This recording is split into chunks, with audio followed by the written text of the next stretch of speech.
single time, and it's always someone there that says, "Thank you, Right. thank you," or I tell them, "Call your mama." I don't care. You might be mad. Call your mama, and they might be sitting there like, "I ain't calling my mama." And then when I get done, I'm like, "You know what? Hello, girl. I'm calling my mama." Yeah. So I think that I know that that's what I appreciate the most. If if you can be real and tell the truth and not say it because you thought thought it would move me, then you got me. I'm in. Right. I'm all the way in. Do you guys do it for the love of doing it, or is it? Do you come in there thinking like you're gonna help somebody? These are your real experiences, and you speak on things that you know about or you feeling. Right. And you're not really knowing that if somebody's gonna have that same feeling, when they're coming there. I think I write my pieces for me.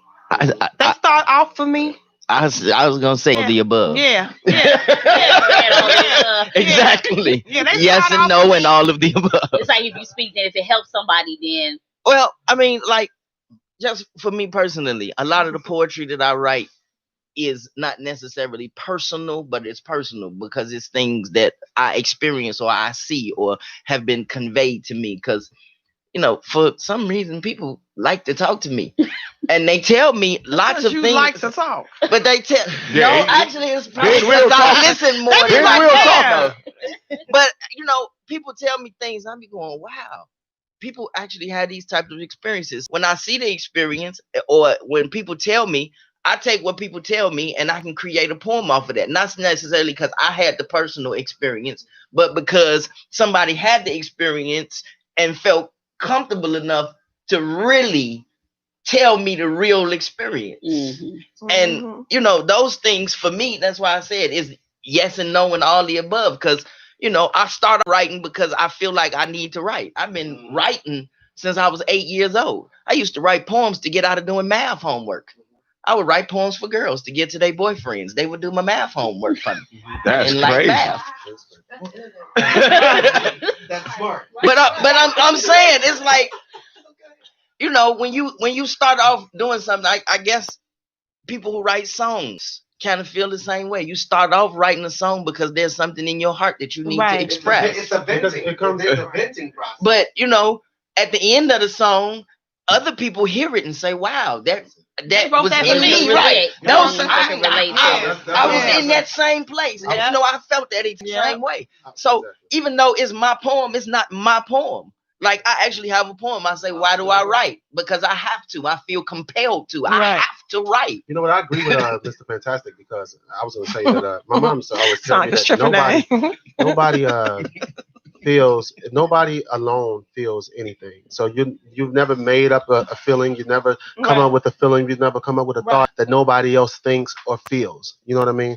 That's the connectedness I was talking about. And one of Mr. Fantastic's pieces, in his piece, he talked about, well, alluded to, I just paraphrase. He said, I feel you, basically. I feel your experiences. I feel your struggles. I feel what you go through. Not because I've gone through them, just as he said just now, but I feel it because I've lived it. I lived on edge or whatever, on the edge.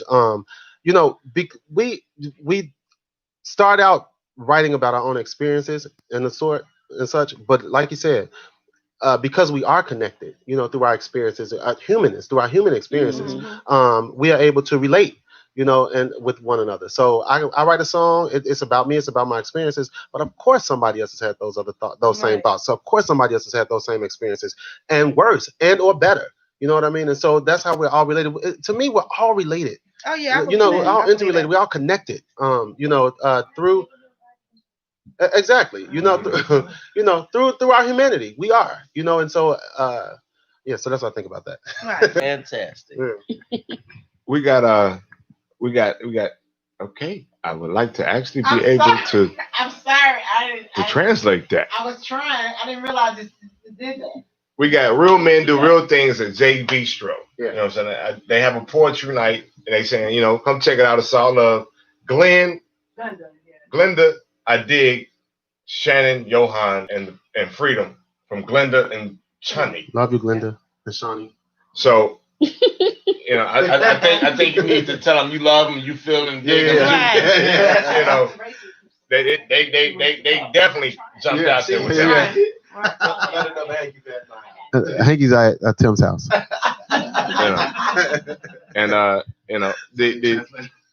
The other thing about it is I asked that question because of course I do poetry. I'm here at the radio station, finna start another endeavor with the underground poetry tap. So is which is another reason why you have to I have to surround myself with just creative, but not just creative, but just grounded individuals. Yeah. You know what I'm saying? Because it's easy to become a helium-filled, hot air balloon and just float. Right. And you're not one of the hottest. I know as a poet, I come from different angles. And it all just depends on the time of the season you catch me. Sometimes I'm in that angry season and I'm just like, kill everything. And then sometimes I'm in that love season. We witnessed that. Like, oh, I love Soul restoration. yeah, y'all witnessed. I was like, ooh. And sometimes I'm just in that, okay, it could be whatever way, just depending on how the wind blows and how I feel. So you definitely have to, pick your image and stick with your image, but at the same token, you got to be, well-rounded. You can't just let your image be you because you're not your image. I don't know. Do I have an image? Yes, it's called Beautiful. You have a legacy Thank starting. you. Thank you. I mean, well, like people, like a lot of the younger poets, that they